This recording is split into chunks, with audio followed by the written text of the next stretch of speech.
read an Aboriginal Dreamtime story told by Mary Albert, How the Birds Got Their Colours. But before we do that, you know that we need to acknowledge the country. So we'll do the acknowledgement to the country. Here is the land, here is the sky, here are my friends, and here am I.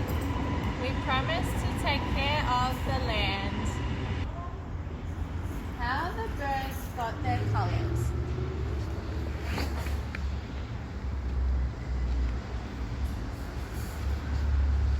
This is the story of how the birds got their colours. Long, long ago in the dream time, when the land and animals were being made,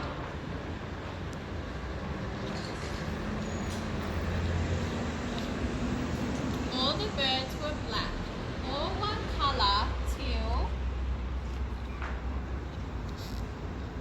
one day a little dove flew around looking for food. He flew down to the ground to catch a big juicy grub.